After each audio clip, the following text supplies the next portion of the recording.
ኢትዮጵያ ላይ የሚሰሩ የውሸት ዜናዎች በአብዛኛው ይሆናል እንዲ ሊሆን ይችላል ተብሎ ዜና ይሰራል። የሌሎች አካላት ፍላጎት ነው ዜና የሚሆነው። የውጭ ግንኙነታችን ምን መልክ አለው? ቀደም ሲል ሲሽከረሙ የነበሩ አገራዊ ጥቅምን መሰረት ያደረጉ ጥያቄዎችም እየቀረቡ ነው። የምናስተጋባቸው ጥያቄዎችስ ምን አይነት ተቀባይነት እያተረፉ ነው ያሉት?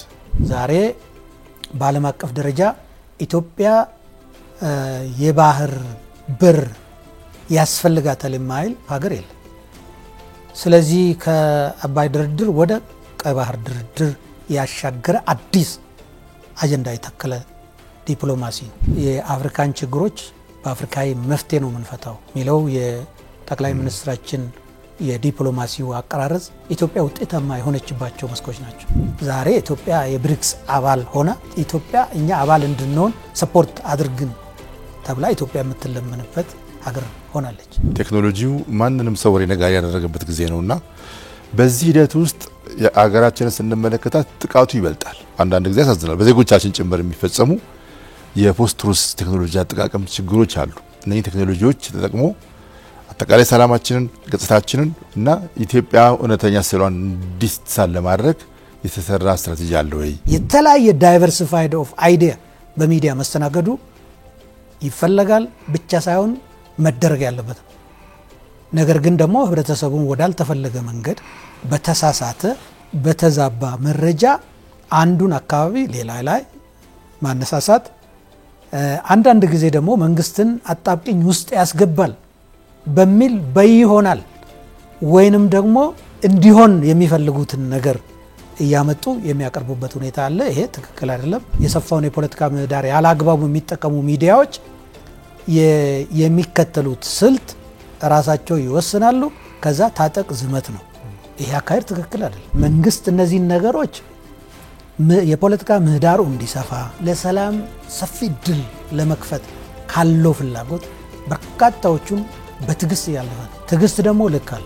ስለዚህ ወደ ተሟላ ምህዳር እስካልገቡ ድረስ የህግ ማስከበር ስራ መንግስት ይሰራል። ባንዳ የሆኑ ያው በታሪክ አጋጣሚ የኢትዮጵያ ብሔራዊ ጥቅም ደንታ የማይሰጣቸው ሰዎች አሉ። ኢትዮጵያ የቀይ ባህር አክሰስ እንዳይኖራት ደግሞ የሚፈልጉ ኃይሎች አሉ። ሌት ተቀን የሚሰሩ አሉ። ዙሪያችንም የሚዞሩ አካላት አሉ።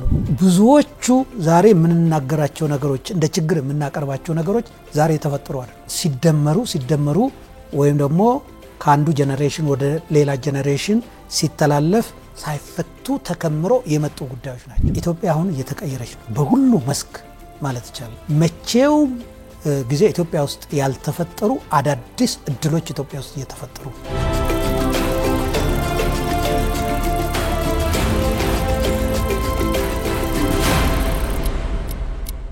የሀገራችን ጸጥታ ሁኔታ ምን ላይ ነው ያለው? አሁን ባለንበት ነባራዊ ሁኔታ በአብዛኞቹ የኢትዮጵያ አካባቢዎች የተሟላ ሰላማዊ ሁኔታ ተፈጥሯል። ይሄን ማጠናከርና ማጽናት ያስፈልጋል። አብዛኛው እገታዎች የሚደረጉት ከኢኮኖሚ ጋር የተያያዘ ሰዎች ለፍተው ጥረው ግረው የራሳቸውን የኢኮኖሚ አቅም ከማጠናከር ይልቅ በአንድ ጊዜ የመበልጸግ ፍላጎትን ለማሳካት ሲሉ በተለያየ ቦታ ሰዎችን እያገቱ ከፍተኛ የሆነ ዝርፊያ ይፈጽማሉ። አሁን በአማራ ክልል በአብዛኞቹ አካባቢዎች ሰላማዊ ሁኔታ ተፈጥሯል። የክልሉ መንግስት ተጠናክሯል። አደረጃጀቱን እስከ ቀበሌ ያጠናክሯል። በአብዛኛው ኦልሞስት 90% በሚሆን አካባቢ ራሱ ክልሉ በራሱ ታጣቂ በራሱ አስተዳደር በራሱ የጸጥታ ሁኔታ የሚቆጣጠርበት ሁኔታ ተፈጥሯል። ነዳጅ እኛ በውድ ዋጋ ገዝተን አብዛኛው ከዚህ ወሰድና ወደ ጎረቤት ሀገር ይሄዳል። ነዳጅ ወደሚያመርቱ ወዳላቸው ሀገሮች ጭምር ይሄዳል። ከዚህ ከግብርና ምርታማነትና ኑሮ ውድነትን ለመቀነስ ካለው ትልቅ ጠቀሜታ አኳያ መንግስት ስፔሻል ኢንተርቬንሽን ቢያደርግም ይመረጣል የሚሉ አስተያየቶች አሉ። ምን ማለት ነው? አገሪቱ ሰፋፊ ያልታረሱ መሬቶች አሏት። በተለይ በምዕራብም በደቡብ ምዕራብም በሰሜን ምዕራብም አካባቢ በምስራቅም በደቡብ ምስራቅም አካባቢ ቆላማ አካባቢ ላይ ሰፊ መሬት አለ። የተለያዩ የመስኖ አማራጮችም አሉ። እነኚህ መንግስት በራሱ ኢኒሼቲቭ አንዳንድ ቦታ ላይ እንደሚያደርገው በሰፊው በማልማት ከዚህ ከኢንቨስትመንት ሆልዲንግ የልማት ድርጅቶች አንዱ የመንግስት እርሻ ሆኖ ወደፊት ፕራይቬታይዝ ቢደረግ የመንግስት አቅጣጫ ፕራይቬታይዝ ስለሆነ ማለት ነው። አሁን ባለበት ደረጃ ግን በስፋት ቢያመርት መንግስት በከፍተኛ ደረጃ ምርታማነትን ይጨምራል አንዱ የኢንተርቬንሽን አቅጣጫ መሆን አለበት ብለው አሳይንስ ሰጡ ባለሙያዎች አሉ። እንዴት ያውታላችሁ? ይሄ እንዲሁ ሲታይ ጥሩ ይመስላል፣ ነገር ግን አዋጭ አይደለም። መንግስት በኢኮኖሚ ስርዓት ውስጥ በጣም እጁን ካሰፋ እና የሚገባበት መጠን እየሰፋ ከሄደ ከአጭር ጊዜ አኳያ ወደፊት ፕራይቬታይዝ ቢደረግ የመጣው ውጤታማ የማይሆንበት ሁኔታ አለ። ነገር ግን አሁን መንግስት ምንድነው እያደረገ ያለው? ክቡር ጠቅላይ ሚኒስትሩ ኢኒሼት ባደረጉት በምግብ ሉዓላዊነት ራስን መቻል ያስፈልጋል። እኛ ኢትዮጵያውያን ሰፊ የከርሰ ምድርም የገጸ ምድርም ውሃ አለን። በጣም ሰፊ የሚታረስ መሬት አለን። በአንጻሩም ደግሞ ጥሩ ዝናብ የሚያገኝባቸው አካባቢዎችም አሉ።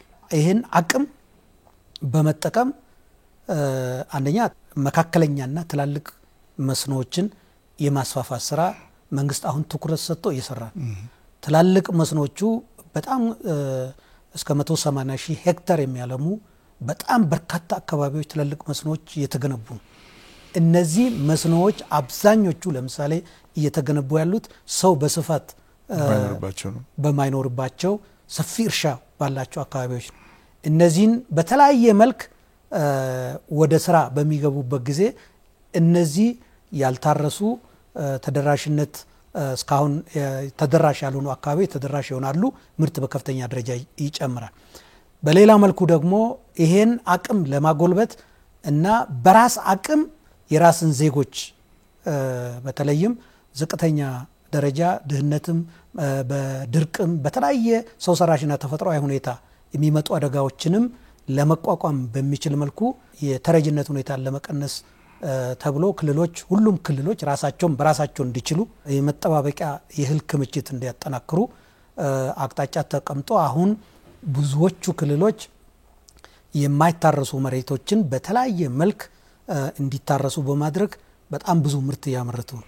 እነዚህ ምርቶች ወደ ሆኑ አካባቢዎች ላይ ተሰባስበው ይከማቻሉ። በተፈጥሮ አደጋም በሰው ሰራሽ አደጋም የሚደርሱ ችግሮች ካሉ ራሳችንን በራሳችን የምናግዝበት ሁኔታ አለ።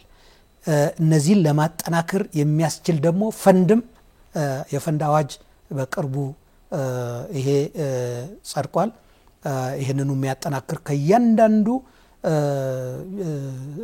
ዜጋ ከያንዳንዱ የልማት ድርጅቶች የተወሰነ ገንዘብ በጣም ትናንሽ ገንዘቦች ግን አንድ ላይ ሲመጡ በጣም በርካታ የሚሆን ገንዘብ ይሰበሰባል። ይሄ የምርት አቅምንም ያጠናክራል። አሁን ያልካቸውን የእርሻ የማስፋፋት ስራዎችንም እያጠናከረ ይሄዳል። በሂደት ወደ ሰልፍ ሰፊሽንት ደረጃ ሊያደርስ የሚችልበት ሁኔታ አለ። ከዛ አልፎ ደግሞ ይሄ መንግስት በራሱ ከሚያደርገው ውጪ ደግሞ ለባለ ሀብቶች በጣም ከፍተኛ ቴክኖሎጂ የሚጠይቁ መካከለኛ ቴክኖሎጂ የሚጠይቁት ተለይቶ ሰፊ እንቅስቃሴ ውስጥ እንዲገባ በተለይም በአትክልትና ፍራፍሬ፣ በቡና ምርት፣ በሩዝ፣ በሸንኮራ አገዳ እና በተለያየ መልክ መንግስት ልዩ አማራጮችን ወይም እድሎችን ከፍቷል። ይሄን ተጠቅሞ ጥሩ ጅምር ያሳዩ ኃይሎች አሉ። እነዚህን ማጠናከር ይገባል ማለት ነው። ስለዚህ በሂደት ወደዛ ደረጃ ወደ ከፍተኛ ወደ የሜካናይዜሽን ስራ መገባቱ አይቀርም። አሁን ባለንበት ነባራዊ ሁኔታ ይሄንኑ በአንዴ እናድርግ ብንል በጣም የተከማቸ ሁኔታ ስላለ ይሄን ማድረግ አይቻልም። በአንድ በኩል ለምሳሌ ይሄን ማድረግ የምትችለው ገንዘብ አውጥተህ ነው። ካፒታል ኢንቴንሲቭ ናቸው። ስለዚህ ድጎማዎቹን ማቆም አለብህ ማለት። እነዚህ ነገሮች ለመስራት ድጎማዎችን ታቆማል። አንዳንዶቹ ለምሳሌ ትላልቅ ኢንዱስትሪዎች ትላልቅ እንትኖች መንግስት ለምን አያደርግም ይላል። መንግስት ይሄን ማድረግ ፍላጎት ቢኖረውም በምን ያደርጋል? ካፒታል ያስፈልጋል። እንዲያደርግ ከተፈለገ ደግሞ ከነዚህ ሁሉ ገንዘብ የሚያወጣባቸውን ሚኒማይዝ ማድረግ አለበት ማለት ነው። ይሄንኑ አቅጣጫ ደረጃ በደረጃ እየፈጸመ የሚሄድበት ሁኔታ ዝግ አይደለም ይኖራል ማለት ነው። እግረ መንገድ ላንሳውና ወደ ፓርላማ የተመራ አንድ አዋጅ አለ። የውጭ ባለሀብቶች ቋሚ ንብረት የሚያፈሩበት ካፒታልን በስፋት ያመጣል ተብሎ የሚጠበቅ የዚያኑ ማል ለዜጎች ስራ አይደለም የኑሮ መረጋጋትን ይፈጥራል ተብሎ የሚጠበቅ ይመስለኛል። ይሄ ደንብና እሱ ላይ ትንሽ ነገር ቢደውልኝ ምንድነው ዜጎች ቋሚ ንብረት የውጭ ሀገር ዜጎች ቋሚ ንብረት እንዲያፈሩ ሲባል ቤት እኮ ነው ምን ፋይዳ አለ የሚሉን አብሬ ባነሳሉት። አዎ ቅድም እንዳልኩት የኛ አብዛኛው የኛ ፍላጎት የኛን ዘግተን ከሌላ የማምጣት ነው የነበረው። አብዛኛው ኢኮኖሚ ደግሞ እንደዛ አይልም። ኢኮኖሚ ክፍት ነው መሆን ያለበት። ክፍት ኢኮኖሚ ከሆነ ፍላጎትህ ይጣጣማል። የራስህን ትሸጣለህ፣ አንተ የማታሟላውን ደግሞ ከሌላ ታመጣለህ። ይሄ ሚዛን መጠበቅ አለበት። አሁን ብዙ ለምሳሌ ተደምሮ የመጣ የዋጋ ንረት መንስኤው ፍላጎታችን የራሳችንን በስፋት አናመርትም፣ ግን በውጪ ላይ እንመሰረታለን። አሁን እየተከደበት ያለው አቅጣጫ ምንድነው? አብዛኛውን ነገር በራስ አቅም የማምረት ለራስ ተርፎ ደግሞ ወደ ውጪ መላክ፣ አሁን በተለያየ መልክ የማንችላቸውን ብቻ ከውጪ ማምጣት፣ ይሄን አቅጣጫ ነው። ስለዚህ ኢኮኖሚው እንዲህ ለማድረግ ካሰበ ደግሞ ክፍት መሆን አለበት። የውጪ ከረንሲያችንን በከፍተኛ ደረጃ መጨመር ካስፈለገ የንግድ ስርዓታችንን ማሻሻል ያስፈልጋል። ጠቅላላ ጅምላ የሚባለው እነሱን ጭምር የውጭ ባለሀብቶች ጣልቃ እንዲገቡ ማድረግ ያስፈልጋል። በባንኪንግ ኢንዱስትሪ ጣልቃ እንዲገቡ ማድረግ ያስፈልጋል። በተመረጠ በታቀደ እና ጥንቃቄ በተሞላበት ይሄን ማድረግ ያስፈልጋል። ከዛ አልፎ ደግሞ በርካታ ባለሀብቶች ተረጋግተው በኢትዮጵያ ውስጥ ኢንቨስት ማድረግ ይፈልጋሉ።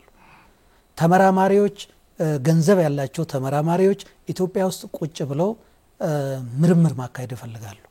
እነዚህ ኃይሎች ደግሞ ባሉበት ነፃነት አግኝቶ ሀብትም እያፈሩ ለሀብት ደግሞ ባለቤትነታቸውን እያረጋገጡ እንዲሄዱ ማድረግ ያስፈልጋል። ከዚህ አንፃር የንብረት ባለቤትነት የሚባለው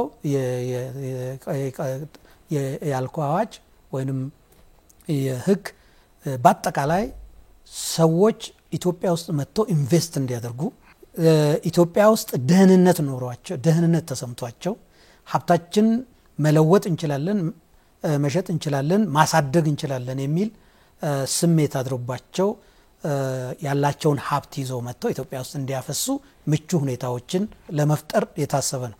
እነዚህ ነገሮች በሚሰሩበት ጊዜ ተቃርኖዎች እንዳይኖር ከዜጋ መብቶችና ለዜጎች ብቻ ከሚፈቀዱ ሁኔታዎች ጋር ደግሞ ተቃራኒ እንዳይሆኑ ወይም ተቃርኖ ወይም ቅራኔ እንዳይኖራቸው ደግሞ ጥንቃቄ በታከለበት በተመረጠ በተጠና መልክ እንዲሆን ለማድረግ ታልሞ የተደረገ ነው ማለት ነው። ስለዚህ ሌሎች ያመረቱትንና የለፉበትን ማምጣት ብቻ ሳይሆን የራስህንን ጥረት አሳድገ ከራስ ጥረት የሌሎችን ሀብት ተወዳድረ በውድድር ብቁ ሆነ ተገኝተ የበለጠ ሀብትን የምታጠናክርበትን መንገድ የሚፈጥር ነው አሁን የኢትዮጵያ ኢኮኖሚ እየተከተለ ያለው አቅጣጫ። አንዱ እንግዲህ ቀደም ሲል ከተጠቀሱት ብዝሃ ዘርፎች መካከል ቱሪዝም አንዱ ነው። ሀገራችን በጣም በርካታ የቱሪስት መስክ አላት። ብዙ ሀገራት ያልታደሉት በየመስኩ በባህሉም በቅርሱም በታሪኩም በሁሉም ረገድ። ያም ሆኖ ደግሞ የቱሪስቶች ማረፊያ መዳረሻዎቻችን ላይ ውስንነት ነበር በጣም። እዚህ ላይ ሰፋፊ ስራ ተሰርቷል። በጣም ብዙ ስራ ተሰርቷል። እንደ ኮንስትሬንት የሚነሳ የነበረው አንዱ ጸጥታ ነው። ቀጥሎ የማስተዋወቅ ስራ ነው። ጸጥታውን ቀደም አውርተናል። በቅርብ ጊዜ የተሟላ ጸጥታ ሲረጋገጥ ሰፊ ፍሎ እንጠብቃለን። ለሰፊ ፍሎ ግን ደግሞ እነዚህ መታወቅ አለባቸው የሚል ነገር አለ። ያልታወቀ ነገር የሌለ ነገር ነው በተለይ በቱሪዝም ረገድ ላይና አሁን የምንገነባቸውንና አጠቃላይ ሀብቶቻችንን በሚገባ በማስተዋወቅ የዓለም አቀፍ እውቀት አካል እንዲሆኑ ለማድረግ ምን የተሰራ ነው? የቱሪዝም ሀብት አንዱ የቱሪዝም ዘርፍ አንዱ የኢኮኖሚ የኢትዮጵያ ኢኮኖሚ ምሰሶ ተደርጎ የተወሰደ ነው። ይሄ ዘርፍ በጣም ብዙ ፖቴንሻል ያለበት ነው። ሀገራችን ከቱሪዝም አኳያ እኛ በጣም ብዙ ባህል አለን፣ ታሪክ አለን፣ ቅርስ አለን፣ ብዙ መስህቦች አሉ። እነዚህ ግን ወደ አቅም ከአቅም አልፎ ወደ ከፖቴንሻል አልፎ ዳቦ ወደ መግዛት የሚችሉበት ሁኔታ እስካሁን ባለው ሁኔታ አልተቀየረም ነበር።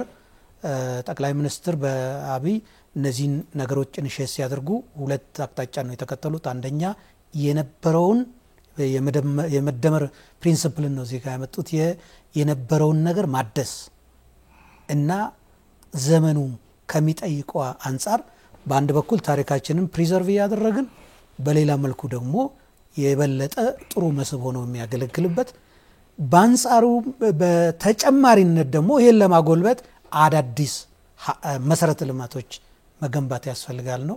እንደምታውቀው የቤተ መንግስት እድሳት እነዚህ የነበረን ነገር ዘመኑ ከሚጠይቀው ሁኔታ ጋር አድሶ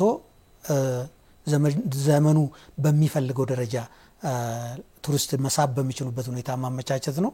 ከዚህ ጎን ለጎን የተሰሩት እንደ ወንድማማች ፓርክ አሁን ብታየን ጦጦ ብትወስድ ሳይንስ ሙዚየም ደግሞ ብትወስድ እነዚህን ለማጠናከር የመጡ አዳዲስ መስኮች ናቸው። እነዚህ ሁሉ ቱሪስትን ለመሳብ ከፍተኛ አቅም የሚሆኑ ናቸው። ጅማ አባ ጅፋር እየታደሰ ነው፣ ኦልሞስት ተጠቃሏል። ጅማ ደግሞ እየታደሰች ነው። ከዛ በርካታ ደግሞ ሪዞርቶች እየተሰሩ ነው። ጎንደር በስፋት እየታደሰ ነው። ጎንደርን ኮኔክት ለማድረግ ደግሞ እንዳልከው የጎርጎራ ሪዞርት ተሰርቷል። ባህር ዳር ላይም በጣም ውብ ነገሮች የተሰሩ ነው። በቅርቡም ጠቅላይ ሚኒስትር አብይ ሄደው የጎበኟቸው አካባቢዎች ማለት ነው። በሌሎችም አካባቢዎች እነዚህ ማውጣት ያስፈልጋል። ስለዚህ የመጀመሪያው ነገር ሰርቶ አቬለብል ማድረግ ነው። ቀጥሎ ደግሞ የሚመጣው ጉዳይ ሰላማችንን እያረጋገጠን የሰራነውን ነገር ፕሮሞት ማድረግ ነው። ፕሮሞሽኑ ሰርቶ በማሳየት ነው የመጀመሪያው ጉዳይ። ስለዚህ በብዙ መልክ ያው እናንተም በምታደርጓቸው ጥረቶች በየደረጃው በሚደረገው ጥረት በዓለም አቀፍ ደረጃ ደግሞ ፕራይም ሚኒስትራችን በሚያደርጋቸው ኔጎሺዬሽኖች ዓለም አቀፍ ኮንፈረንሶች በኢትዮጵያ እንዲፈጠሩ ተደርጓል። ባለፈው 9 ወር ብቻ በርካታ ከ50 በላይ ኢንተርናሽናል እና የአህጉራዊና ዓለም አቀፋዊ ኮንፈረንሶች ኢትዮጵያ ውስጥ ተካሂዷል። በእነዚህ ብቻ ከ190 ሺህ በላይ የውጭ ዜጎች ተሳትፈዋል። እነዚህ ሁሉ ለኢትዮጵያ ቱሪስት ናቸው። በተለያየ መልክ እንዲያዩ እነዚህ በጣም አጫጭር ዶክመንተሪዎችን በመስጠትም በጽሁፎች ሄዶ በአካል እንዲጎበኙ በማድረግ እንደዚሁም ደግሞ በቱሪዝም ተቋሙም ይሄ በተለያየ መልክ በተለያዩ ዓለም አቀፍ ሁነቶች ላይ ኢትዮጵያን የማስተዋወቅ ስራዎች እየተከናወኑ ነው። ከዛ አልፎ ደግሞ ከኢትዮጵያ አየር መንገድ ጋር ትብብር በመፍጠር በተለይም የኢትዮጵያ አየር መንገድ ለአፍሪካ ትልቁ ሀብ ነው። ዋና የአፍሪካ የተለያዩ አካባቢዎችን የሚያዳርስ ትልቁ ኔትወርክ ነው። እሱንም በመጠቀም የሚመጡ እንግዶችን እንደዚህ አይነት ኦፖርቹኒቲ እንዳለ እያሳዩ የተወሰነ የዘገዩ የሚሄዱበት ሁኔታ አለ። ኬንያ የሚሄደውም ቱሪስት፣ ታንዛኒያ የሚሄደውም ቱሪስት፣ ደቡብ አፍሪካ የሚሄደውም ቱሪስት ኢትዮጵያን ሳይረግጥ አይሄዱ። ስለዚህ እነዛን የበለጠ የማስፋትና ሁኔታ እንትን ማድረግ ያስፈልጋል። እነዚህ ብቻ በቂ አይደሉም። እኛ አገልግሎት አሰጣጣችንም ማሻሻል ያስፈልጋል ተብሎ ሆቴሎቻችን መስተንግዶዎቻቸው ውስጣቸው ያማሩ ቱሪስት እንዲስቡ ማድረግ ያስፈልጋል። ነገር ግን ያልቀረፍናቸው ደግሞ ችግሮች አሉ ከሆቴሎቻችን የሚታይ። ሌላ አካባቢ አብዛኛው የቱሪዝም ወቅት ፒክ ወቅቶች የሚጨመር የገንዘብ መጠን አለ። ግን ከኛ አንጻር ሲነጻጸር የኛ በጣም ከፍተኛ ደረጃ የሚኖርበት ሁኔታ አለ። ይሄም ቱሪስት እንዳይመጣ ምክንያት ይሆናል። ስለዚህ ሆቴሎቻችን መገንዘብ ያለባቸው ብዙ ሰዎች እንዲመጡ በማድረግ ከብዙ ሰዎች ገንዘብ በአነስተኛ ክፍያ ከብዙ ሰዎች ብዙ ገንዘብ ማግኘትን እንጂ በአንድ ኦኬዥን ከሚመጣ ሰው ብዙ ገንዘብ ጭኖ መሰብሰብን አማራጭ ባያደርጉ ይመከራል። ስለዚህ በዚህ መሰረት የገጽታ ግንባታም የትምህርት ያቅም ግንባታም እየተሰራ ነው። የቱሪዝም ሚኒስቴርም እንደ አንድ ተቋም እንዲመጣ የተፈለገበት ዋናው ምክንያት እየሰራን ያለነው የቱሪዝም መሰረተ ልማት የበለጠ ፕሮሞት ለማድረግ እንዲቻል የቱሪዝም አሰራሮች፣ ጋይድላይኖች እንደዚሁም ደግሞ የማስተዋወቅ ስራዎች እንዲሰሩ ለማስቻል ነው። ይሄን የበለጠ ማጠናከር ማጎልበት ያስፈልጋል። አንዱን የመዳረሻ ከሌላው መዳረሻ ጋር ኮኔክት ማድረግ ያስፈልጋል። አሁን ስካይላይት ብዙዎቹን አካባቢ አንድም ከአየር መንገድ ጋር ኮኔክትድ የሆነ ነው። በሌላ መልኩ ደግሞ በተለይም አዳዲስ የተሰሩትን እንደ አላላኬላ እንደ ወንጪ ጎርጎራ ያሉትን ራሱ ያስተዳደረ ነው። ይሄ ከአየር መንገዱም ጋር የተሳሰረ እርስ በርስም የተሳሰረ ወጥ የሆነ ደረጃ ያለው አገልግሎት በመስጠትም ቱሪስትን የሚያረካ አገልግሎት የሚሰጥ ሁኔታ እየተፈጠረ ነው። ስለዚህ እነዚህን የበለጠ ፕሮሞት የሚያደርግ ሚዲያዎችም ደግሞ በስፋት የሚሰሩትን ስራ ማጠናከር ያስፈልጋቸዋል።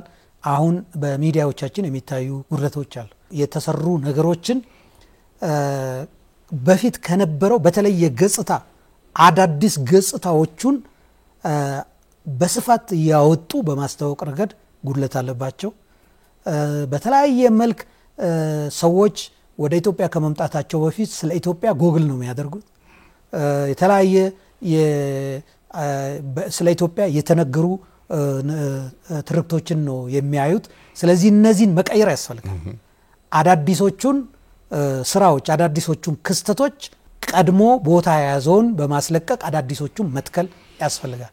እነዚህ ካልተጠናከሩና ካልጎለበቱ ሰዎች ኢትዮጵያ እያደገች ስለመሆኑ የሚገነዘቡበት ሁኔታ የለም። ዩቲዩብ ብታይ አሁን ቲክቶክ አሁን ብታይ ቀድሞ ሰዎች በተለይም ከኢትዮጵያ ውጭ ያለው ሰው ቀድሞ የነበረውን ነገር ነው የሚያየው።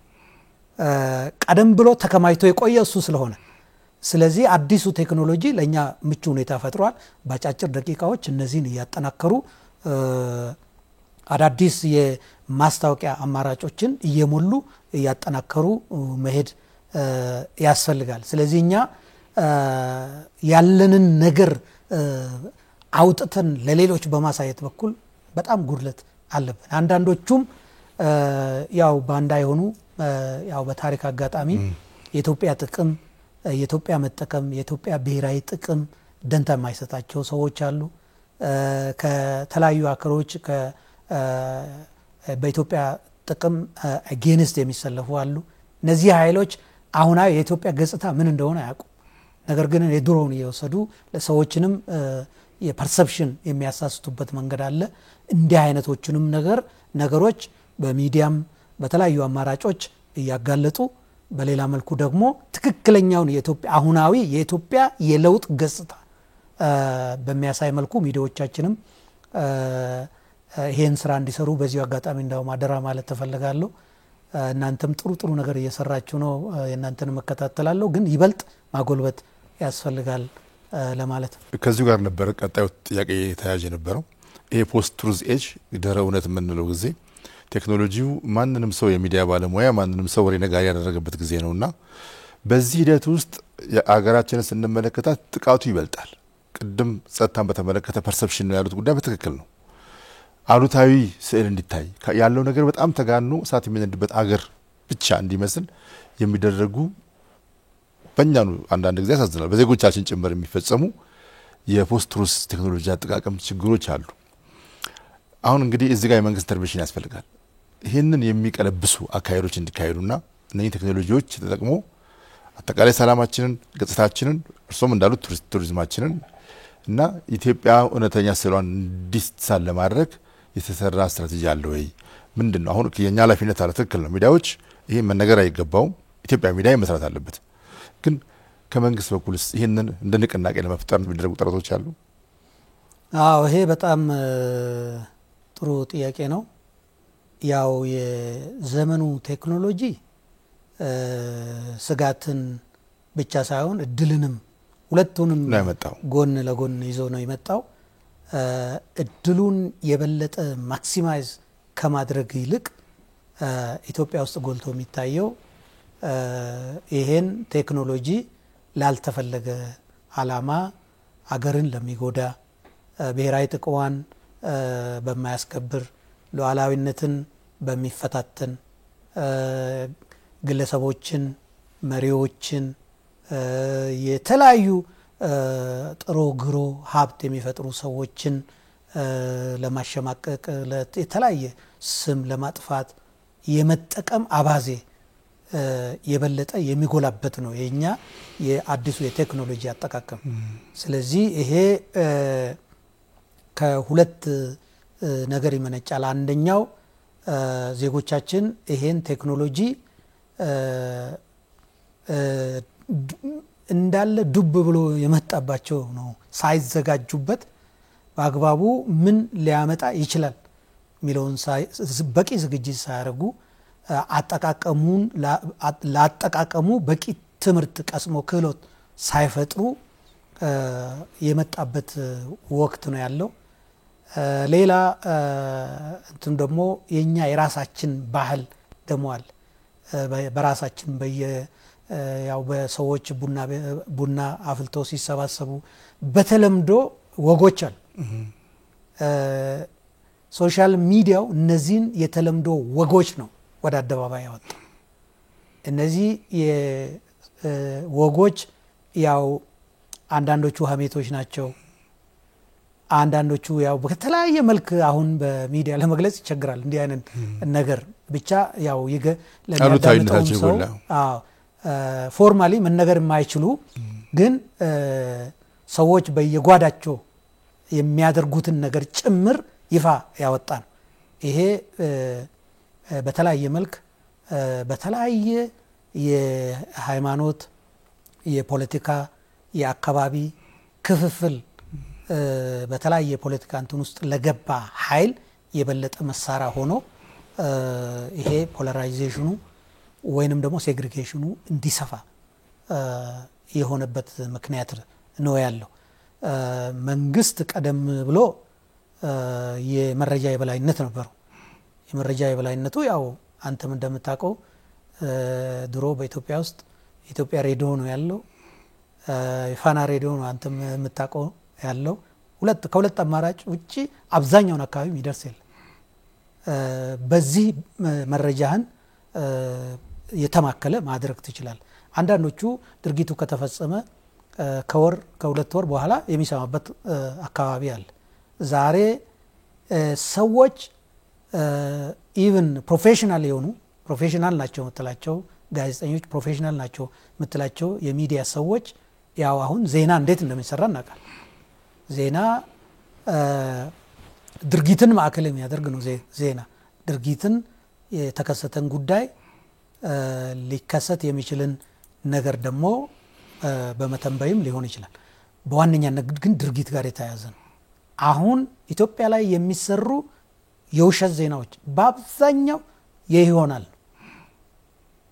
እንዲህ ሊሆን ይችላል ተብሎ ዜና ይሰራል፣ ወይ ደግሞ እንዲሁ የሚፈልገው ነው ይሰራል፣ ወይንም ደግሞ የሌሎች አካላት ፍላጎት ነው ዜና የሚሆነው። አብዛኛው እኔ በጣም የሚገርሙኝ አሉ ኢትዮጵያ ላይ የሚቃጡ በተለይ የኢትዮጵያ ጠላቶች ወይም ደግሞ ከኢትዮጵያ ታሪካዊ ጠላቶች ጋር አብሮ የሚሰሩ የኛ ባንዳ የሆኑ ሰዎች የሚሰሯቸው በጣም ይገርሙኝ። የሆነ ስብሰባ ሰዎች ከተሳተፉ ለምሳሌ ጸጥታ ምክር ቤት ተሰበሰበ፣ ከዛ ምንም የሚያገኙት ነገር የለም። ከሆነ አካል መረጃ አገኘን ይሉና በአካሉ መካከል እንትንን ይፈጥርልናል በሚል የሆነ ጥርጣሬን ይፈጥርልናል በሚል ለሰዎች በሚመስል መልኩ በእርግጥም ሊሆን ይችላል ብሎ በሚመስል መልኩ ፍላጎታቸውን ዜና አድርጎ የሚሰሩበት ሁኔታ አለ። ምንም አይነት ተሰብስቦ ስለነዛ ጉዳይ ያ ስብሰባ ያ ውይይት አንድም አጀንዳም የለበትም እንዲህ አድርጎ ይሰራሉ። ሰው ይሄ ነገር እውነት ነው ብሎ ይቀበላል። ይሄ ከለመደው የሰዎች ወሬ ምንድነው ጦር ከምን ካለው ወሬ ፈታው እንደሚባለው አይነት እንደዛ አይነት አብዛኛው የሚበዛብን ነገር ስላለ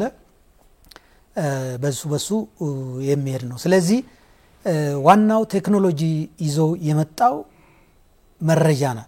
የመረጃ ቀዳሚ የመረጃ መሳሪያ መሆንን ቀዳሚ የመረጃ መሳሪያ ለመሆን ደግሞ በተለይ ለመንግስት አብዛኛው መረጃ ለምሳሌ ወደ ህብረተሰቡ የሚሰጡ መረጃዎች በጥንቃቄ የሚማከሉበት ሁኔታ አለ፣ ጥንቃቄ የሚሞላበት ሁኔታ አለ።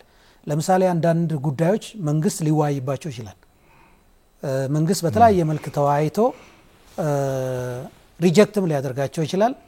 በሂደት እያበሰላቸው በአዲስ ውሳኔም ሊወስን ይችላል፣ የነበረውንም ሊያጸድቅ ይችላል። ስለዚህ ይሄ ሳይበስል ወደ ህብረተሰብ አትወስደው። አሁን ቴክኖሎጂው ይሄንን ነው የቀማው። ያልበሰለን ውይይት ያልተደረገበትን በቂ መግባባት ያልተፈጠረበትን ነገር እንደተፈጠረበት እና እንደተወሰነ አድርጎ የሚሄድበት ሁኔታ አለ። መንግስት ካለው ኃላፊነት አንጻር እነዚህን የዘገየ መረጃ ሲለቅ ሌሎች ኃይሎች ደግሞ ያን መረጃ በተዛባ መልክ ህብረተሰቡ እንዲረዳ የሚያደርጉበት ሁኔታ አለ። ይሄ አንደኛው አስፔክቱ ነው። ከዛ ውጪ ደግሞ ያው ጠላት ነው። በተለያየ መልክ መረጋጋት እንዳይፈጠር፣ መግባባት እንዳይፈጠር በተለያየ ቦታ ጥላቻን መዝራት፣ ጥርጣሬ መዝራት በቃ ቀን ከሌት የሚሰሩበት ነው። እንዲህ አይነቱን ነገሮች በተለያየ የህዝብ ግንኙነትና የሚሰሩ ስራዎች እንደተጠበቁ ሆነው ዋናው ነገር ስራውን ሰርተ በማሳየት አብዛኛው ለምሳሌ ውሰድ፣ አሁን ኮሪደር ልማት ውሰድ። ኮሪደር ልማት መጀመሪያ ሁሉም ዘማች ነበር። ህዝብ ተፈናቀለ፣ ታሪክ ተበላሸ፣ ይሄ እንደዚህ ሆነ፣ ሁሉም ውርጅብኝ ነበር ሲያወርድ የነበረው።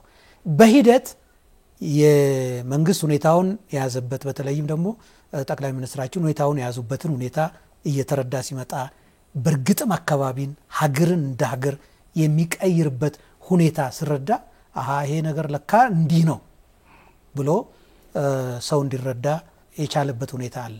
ስለዚህ በአንድ በኩል ሰርተ እያሳየ፣ በሌላ መልኩ ደግሞ ህገወጥ የሆነውን የሰፋውን የፖለቲካ ምህዳር በመጠቀም የተዛባ የተሳሳተ መረጃ የሚረጩትን ህግ ላይ ተመስርተ ህጋዊ እርምጃ በመውሰድ፣ በሌላ መልኩ ደግሞ በሶስተኛ ደረጃ ቀዳሚ የሆኑ መረጃዎችን በህብረተሰቡ እንደየ ወቅቱና እንደየ አስፈላጊነቱ እና እንደየ አካባቢ ሁኔታ እየሰጠ የምትሄድበት ሁኔታ በመፍጠር ብቻ ነው የድህረ እውነት ዓለም የፖለቲካ ሁኔታን መግራት የሚቻለው።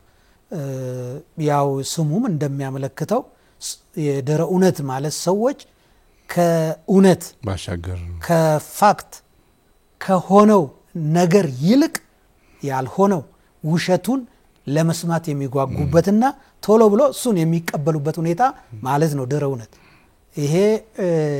ይሄ ነው። ይሄን የሰዎችን የሶሻል ሚዲያ አጠቃቀም ሊትሬሲውን በማሳደግ ለሰዎች ደግሞ ከፋክቶች እንዲማሩ ሁኔታዎችን በማሳየት ሚዲያዎች ኃላፊነት በተሞላበት፣ ግለሰቦች ኃላፊነት በተሞላበት አኳኋን እንዲሰሩ በማድረግ የኮሚኒኬሽን እና የሚዲያ መንገዶቻችንን ደግሞ ዓላማ ተኮር የሆኑ እንዲሆኑ በማድረግ ችግሩን ማቃለል ነው እንጂ ቶታሊ ይሄ ነገር ያጠፋናል ብለን ብንዘጋ ነገ ደግሞ ሌላ ዓለም ይፈጠርና ለዛም አዲስ እንሆናለን ማለት ነው።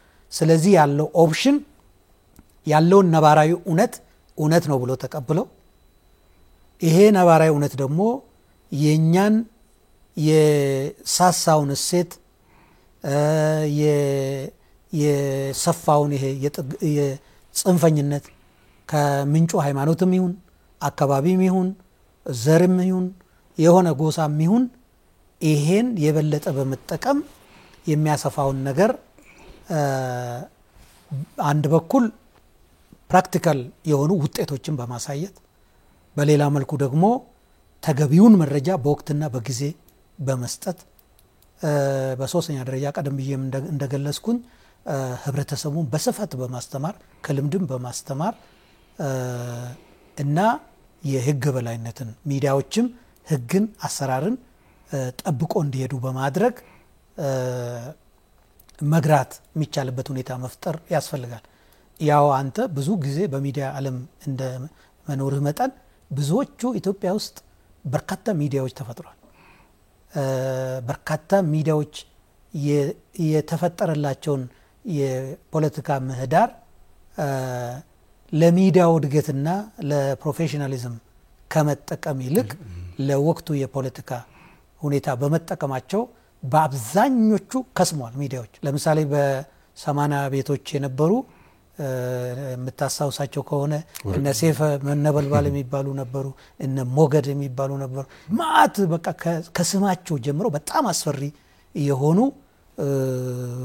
ብዙ ጋዜጦች ነበሩ፣ ብዙ እንትኖች ነበሩ። እነዛ በሙሉ ከስመዋል። ራሳቸውም በራሳቸው ነው የከሰሙት። አሁንም አሉ አንዳንዶቹ ሚዲያዎች አሉ፣ የህትመትም የብሮድካስት ሚዲያም ሆነው የሰፋውን ምህዳር እየተጠቀሙ ነገር ግን የሰፋው ምህዳር አግባብ ባልሆነ መንገድ የሚጠቀሙ አሉ። በአንድ በኩል ይሄ የገቢ አቅማቸውን ለማሳደግ ነው ይሄን የሚሰሩት። በሌላ መልኩ ደግሞ የእነሱን ስፖንሰር የሚያደርጋቸው ኃይሎች ፍላጎት ለማሳካት ብለው ነው የሚሰሩት። እነዚህ ኃይሎች መገንዘብ ያለባቸው፣ እንደዚህ አይነት ሚዲያዎች መገንዘብ ያለባቸው ይሄ ያጠፋቸዋል እንጂ አለማቸው በተቻለ መጠን ህግና ስርዓትን ተከትሎ የሚዲያ ፕሮፌሽናሉ ህግ በሚፈቅድላቸው ፕሮፌሽኑ በሚፈቅድላቸው ስነ ምግባር ተመስርተው ከሄዱ ብቻ ነው ዘላቂ የሚሆኑት። አለበለዚያ የአንድ ወቅት ሚዲያ ሆኖ ይቀራሉ። ሚዲያ ደግሞ ግዴታ አለበት ለህብረተሰቡ ጥሬ መረጃዎችን በመስጠት ህብረተሰቡ ወደ ድምዳሜ እንዲደርስ ማድረግ ነው የሚዲያ ዓላማ እንጂ ወስነው ህብረተሰብ ማንቀሳቀስ አይደለም። አሁን የሚታዩ ሚዲያዎች የፖለቲካ ምህዳሩን የሰፋውን የፖለቲካ ምህዳር ያላግባቡ የሚጠቀሙ ሚዲያዎች የሚከተሉት ስልት ራሳቸው ይወስናሉ። ከዛ ታጠቅ ዝመት ነው። ይሄ አካሄድ ትክክል አይደለም። ለመታጠቅም ከሆነ ለመዝመትም ከሆነ ጥሬ መረጃ ሰጥቶ ወደዚህ ድምዳሜ መምጣት ያለበት መረጃውን የሚፈልገው ኃይል መሆን አለበት። የሚዲያ ስራ ይሄ ነው መሆን ያለበት። ነገር ግን ከዚህ በተቃራኒ የሚሄዱ አሉ። መንግስት እነዚህን ነገሮች የፖለቲካ ምህዳሩ እንዲሰፋ ለሰላም ሰፊ ድል ለመክፈት ካለው ፍላጎት በርካታዎቹን በትግስት ያለፈ ነው። ትግስት ደግሞ ልክ አለው። ስለዚህ ወደ ተሟላ ምህዳር እስካልገቡ ድረስ የህግ ማስከበር ስራ መንግስት ይሰራል። ምንም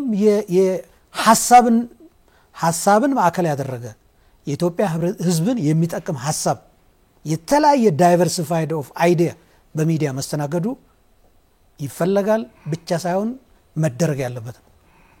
ነገር ግን ደግሞ ህብረተሰቡን ወዳልተፈለገ መንገድ በተሳሳተ በተዛባ መረጃ አንዱን አካባቢ ሌላ ላይ ማነሳሳት አንዳንድ ጊዜ ደግሞ መንግስትን አጣብቂኝ ውስጥ ያስገባል በሚል በይሆናል ወይንም ደግሞ እንዲሆን የሚፈልጉትን ነገር እያመጡ የሚያቀርቡበት ሁኔታ አለ። ይሄ ትክክል አይደለም፣ መታረም አለበት። በየሚመለከታቸው አካላትም ምክር እየተሰጣቸው የሚሄዱበት ሁኔታ አለ ማለት ነው። ጥሩ። የመጨረሻ ጥያቄ የማደርገው ዲፕሎማሲውን ነው። ሀገራችን ዓለም አቀፍ ግንኙነት በተመለከተ እንግዲህ ሰፊ ስራ እየተሰራ ነው ይታወቃል። በዛንም ያህል ደግሞ ቀደም ሲል ሲሽከረሙ የነበሩ ሀገራዊ ጥቅምን መሰረት ያደረጉ ጥያቄዎችም እየቀረቡ ነው። እነ ጥያቄዎች ሲቀርቡና በተለያየ ረገድ የሚሰሩ ስራዎች አገሪቱ ወደፊት ያራምዳል ተብሎ ሲታሰብ የኢትዮጵያ ልዕልናና እድገት የኛ ህልውና ጠንቅ ነው ብሎ የሚያስቡ ኃይላት ደግሞ በተለያየ ረገድ ዓለም አቀፍ ተጽዕኖቸውን ጭምር ለማሳደር ይሞክራሉ፣ በጎረቤት ሀገራትም በሌላም ረገድና አሁን አክቹአሊ የውጭ ግንኙነታችን ምን መልክ አለው? የምናስተጋባቸው ጥያቄዎችስ ምን አይነት ተቀባይነት እያተረፉ ነው ያሉት? ኢትዮጵያ ዲፕሎማሲ አንተ እንዳልከው ከተከላካይነት ወደ አጀንዳ ተካይነት ተሸጋግሯል። አሁን ባለንበት ጊዜ አዳዲስ አጀንዳዎችን የሚተክል ኢትዮጵያ በአዳዲስ መስኮች በዓለም ደረጃ የምትታይበት ሁኔታን እየፈጠረ ነው።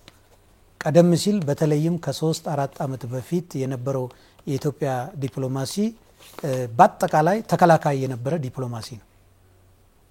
ሌላው ዓለም አድርጉ ይላል፣ የኛ ዲፕሎማሲ ደግሞ አናደርግም ይላል። መከላከል ነው የነበረው። አድርግ አታደርግም፣ አድርግ አላደርግም የሚል ነው። የሴኩሪቲ ካውንስሉ ከ13-15 ጊዜ በላይ ኢትዮጵያ ላይ በሚሰባሰብበት ጊዜ በሙሉ ይሄን ታደርጋላችሁ ነው፣ ይሄን አናደርግም ነው። እንትኑ የነበረው ማለት ነው። ስለዚህ አሁን ከዛ አይነት የመከላከል ሁኔታ ወጥቶ አሁን አጥቂ ወደሆነ አጀንዳ ተካይ ወደሆነ ደረጃ ተሸጋግሯል። በተለይም ጠቅላይ ሚኒስትሩ በአጠቃላይ በሚያደርጓቸው እንቅስቃሴዎች በተለይም ከአብዛኛው ኢትዮጵያ ላይ ይደርስ የነበረው ከግጭት የተነሱ በኢትዮጵያ ውስጥ በተፈጠሩ ግጭቶች አብዛኛው የአፍሪካን ችግሮች በአፍሪካዊ መፍትሄ ነው የምንፈታው የሚለው የጠቅላይ ሚኒስትራችን የዲፕሎማሲው አቀራረጽ በጣም ውጤታማ ኢትዮጵያ ውጤታማ የሆነችባቸው መስኮች ናቸው። ለዚህ ለምሳሌ ህዳሴን መውሰድ ይቻላል። ህዳሴ ሌሎች አካባቢዎች እናደራድራለን ሲሉ በምንም መልኩ ይሄ ጉዳይ የአፍሪካ ጉዳይ ነው፣ ችግሩም በአፍሪካ ሀገሮች መካከል የተከሰተ ጉዳይ ነው። ስለዚህ ኢትዮጵያ ለመደራደር የትም ቦታ ዝግጁ ነች፣ ግን አፍሪካዊ ችግር በአፍሪካዊ መፍትሄ ነው የሚፈታው ተብሎ ከሌሎች መንጋጋ ወጥቶ ኢትዮጵያ አፍሪካ ውስጥ መጥቶ አፍሪካ ነው። የፕሪቶሪያው ስምምነትም ተመሳሳይ ነው። አፍሪካዊ መፍትሄ አፍሪካዊ ችግር በአፍሪካዊ መፍትሄ እንዲመጣ በያዙት ጥብቅ አቋምና ይሄን በከፍተኛ ደረጃ ለማሳመን ባደረጉት ጥረት የመጣ ነው። ኢትዮጵያ በአጠቃላይ የተከተለችው የውጭ ጉዳይ ፖሊሲ ብሔራዊ ክብርን፣ ብሔራዊ ጥቅምን፣ የዜጎች ክብርን የሚያስከብር ነው። ሀገራዊ ሉዓላዊነትን፣ አንድነትን የሚያጠናክር ጥቅሞችን በሰጥቶ መቀበል መርህ የሚቀበል ለጎረቤት ሀገሮች ትኩረት የሚሰጥ ቅድሚያም የሚሰጥ የፖሊሲ አቅጣጫ እና ገለልተኛ የሆነ የፖሊሲ አቅጣጫ፣ ነገር ግን ደግሞ የኢትዮጵያን ብሔራዊ ጥቅም ላይ የማይደራደር፣ በዜጎች ክብር ላይ የማይደራደር፣ በሀገራዊ ሉዓላዊነት ላይ የማይደራደር፣ የራስን ጥቅም በማስከበር ግንባር የሰጠ አቅጣጫን የሚከተል ነው። በዚህ ረገድ ኢትዮጵያ ሰፋፊ ድሎች ያስመዘገበችበት ነው። በአጼ ኃይለሥላሴ ዘመን ኢትዮጵያ ሰፊ የዲፕሎማሲ ስራ ሰርታለች ተብሎ የሚታመነው በዛ ዘመን ነው። ከዛ ዘመን በኋላ ይሄ ኢትዮጵያ ከፍተኛ የአሸናፊነት ደረጃን የደረሰችው በዚህ ጊዜ ነው። እንደሚታወቀው ኢትዮጵያ የኢንተርናሽናል ባሉ ሀገሮች ውስጥ ተጽዕኖ ፈጣሪ የነበረች ሀገር ነች። የሊግ ኦፍ ኔሽን አባል ቀዳሚ ነች። አፍሪካ ብቸኛዋ ነች። ተባበሩ መንግስታት ሲመሰረትም እንደዛ ነች። በተለያዩ ተቋሞች እንደዛ ነች። በሂደት ግን ይሄ አቅሟ እየተሸረሸረ ተሰሚነቷ እየተዳከመ መጥቶ ነበር። አሁን ጠቅላይ ሚኒስትር አብይ ወደ ስልጣን ከመጡ በኋላ ኢትዮጵያ ልዕልና ከፍ ያለበት ሁኔታ ነው የተፈጠረው። በተለይም በትላልቆቹ ዓለም አቀፍ ተቋማት እንደ ብሪክስ ባሉት ተቋማት አሁን ብሪክስ አባል ስንሆን ሰዎች ብሪክስ ኢትዮጵያ ደግሞ በተለያየ መልክ ይንቁ ነበር። ብሪክስ አባል የተሆነበት መንገድ ግን ትልቅ መስዋዕትነት የተከፈለበት፣ የሊደርሺፕ ጥበብ በእጅጉ የታየበት፣ ኦልሞስት ለተወሰኑ ጊዜ ፕራይም ሚኒስትሩ ሰፊ ስራ ሰርቶ ከየሀገሮቹም በተናጠልም በጋራም ባደረጉት እልህ አስጨራሽ ድርድር ነው የብሪክስ አባል የሆነችው። ዛሬ ኢትዮጵያ የብሪክስ አባል ሆና ኢትዮጵያ እኛ አባል እንድንሆን ሰፖርት አድርግን ተብላ ኢትዮጵያ የምትለመንበት ሀገር ሆናለች። ይሄ በጣም የሚያኮራ ስራ ነው። ሌላው ኢትዮጵያ ከራሷ የሚፈሱ ወንዞች ላይ ነበር ድርድር ስታደርግ የነበረው። በታሪክ አጋጣሚ ኢትዮጵያ የወደብ የቀይ ባህር አክሰስ የነበራት ሀገር ነች። የባህር አክሰስ ያላት ሀገር ነች በታሪክም ሁኔታ። ይሄ ባልሆነ መልኩ ከእጇ አምልጧል። ይሁንና ይሄን መጠየቅ አስነዋሪ ተደርጎ የሚታወቅበት ኦልሞስት ባለፉት 30 ዓመት ይሄን እንደ መንግስት ውስጥ ሆነ ብታነሳ የሚያስቀስፍ ነው። ማንም አመራር ደፍሮ ይሄን አይልም። ጠቅላይ ሚኒስትሩ ይህን በድፍረት በተሞላበት ይህን አጀንዳ አድርጓል። ዛሬ በዓለም አቀፍ ደረጃ ኢትዮጵያ የባህር በር ያስፈልጋታል የማይል ሀገር የለም። ስለዚህ ከአባይ ድርድር ወደ ቀይ ባህር ድርድር ያሻገረ አዲስ አጀንዳ የተከለ ዲፕሎማሲ ነው። ግጭቶችን በዙሪያችን ያሉ ግጭቶችን በተለያየ መንገድ ማስቀረት የቻለ ዲፕሎማሲ ከሶማሌ ጋር ከሶማሊያ መንግስት ጋር አለመግባባቶች፣ ጭቅጭቆች ተፈጥሮ ነው። በዚሁ የተነሳ ማለት ነው ኢትዮጵያ ፍላጎቷን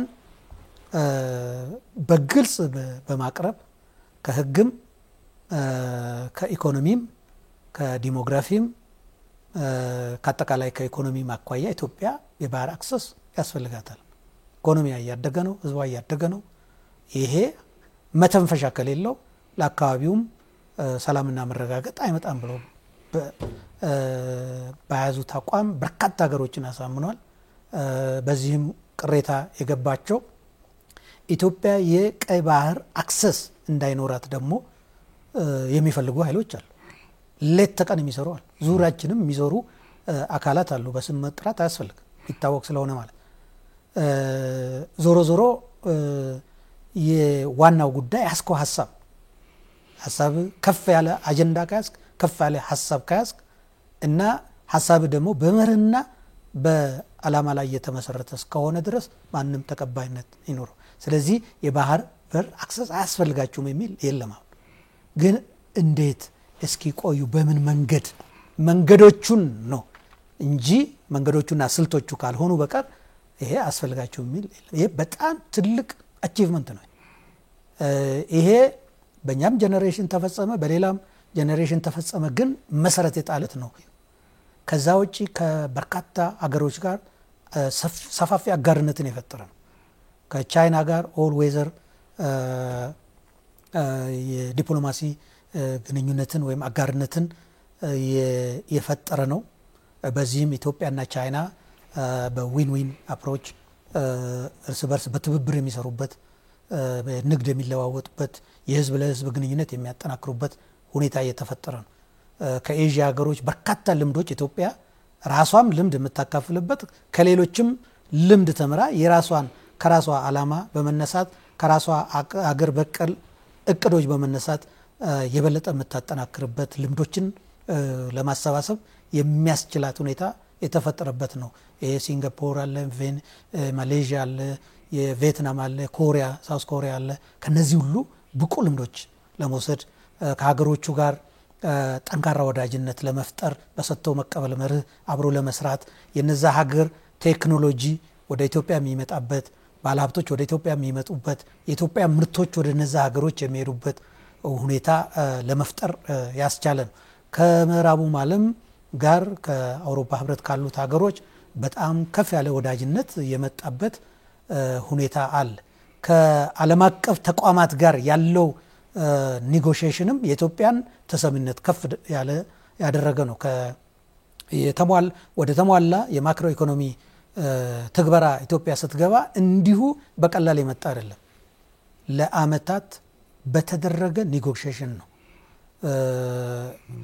ይሄ ኢትዮጵያ የመፈጸም ብቃቷን፣ አሰራሮቿን እና ፍላጎቷን በግልጽ በማስቀመጥ በእነዚህ ላይ ተገቢ የሆነ ድርድር በማድረግ ከፍተኛ የሆነ ሀብት ወደ ኢትዮጵያ እንዲመጣ የብድር ሽግሽግ ኢትዮጵያ እንድታገኝ ያስቻለ ነው።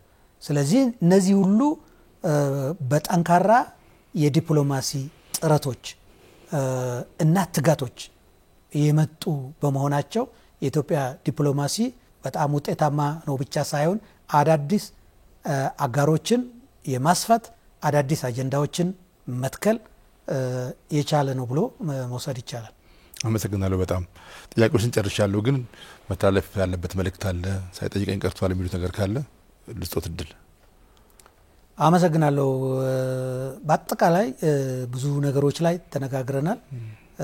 ከነዚህ ውይይታችን ተመልካቾቻችን ብዙ ሀሳቦች ይወስዳሉ ብለን ተስፋ እናደርጋለን። ዞሮ ዞሮ ኢትዮጵያ አሁን እየተቀየረች ነው። በሁሉ መስክ ማለት ይቻላል። በአንድ ጉዳይ ብቻ አይደለም። ኢትዮጵያ በኢኮኖሚም መስክ ቢሆን መቼውም ጊዜ ኢትዮጵያ ውስጥ ያልተፈጠሩ አዳዲስ እድሎች ኢትዮጵያ ውስጥ እየተፈጠሩ ነው።